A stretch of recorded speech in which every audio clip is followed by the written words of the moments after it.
Okay, so they released a whole bunch of new Resonator cards recently. Actually, how many did they release? Like 3 of them, I think. There's Red Resonator, Synchro Resonator, Chain Resonator, and Mirror Resonator. And all the other ones already existed. I think I'm only using Creation Resonator. He's like the only one in this deck that isn't one of the brand new ones. Mirror Resonator I didn't really ever use. Chain Resonator, this one's great. If you control a Synchro monster, you can special summon another Resonator from your graveyard. I mean, from your deck. So, if you have one of your red dragons out on the field, you can easily go into one of the new ones.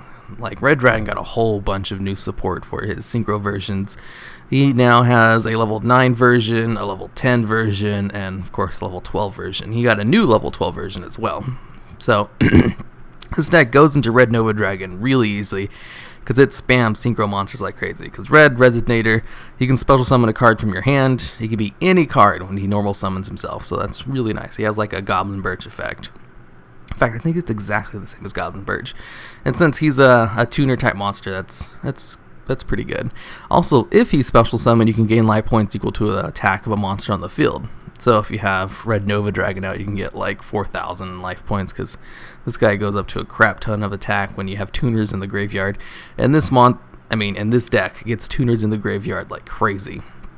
As for the non-tuner monsters I use with this deck, I tried out like Thousand Blades and Goblin Birch and Primitive Butterfly, because Primitive Butterfly you can special summon if you have no cards on your side of the field, and you can also increase its level by 1, so it can be either a level 5 or 6, which is nice for synchro plays because you can choose what card you want to go into depending on which Resonator you're going to bring out. Heroic Challenger. There's also this card right here, Red Sprinter. I'm pretty sure it was made specifically for Resonators, but its effect is kind of a pain in the ass because you have to have no other monsters on the field when you special summon it or normal summon it to special summon a level 3 or lower fiend type tuner monster from your hand or graveyard. Yeah, it was basically made for the Resonators. And Red Cocoon's not that great. It's just if your monster attacks, if your dragon type single monster attacks, it negates the effects of all your opponent's cards, only for like the battle phase. But if it's destroyed, you can special summon a Red Dragon Archfiend from your graveyard. It's not really, like, I just put it in here just because I thought it would fit with the theme of the deck, and it might be situationally useful, and it wasn't really. Red Carpet was pretty great. It allowed for some really great synchro plays, special summon 2 from the graveyard. And yeah, this intro's already long enough.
transformed into an animal, even if it happened in a person's mind.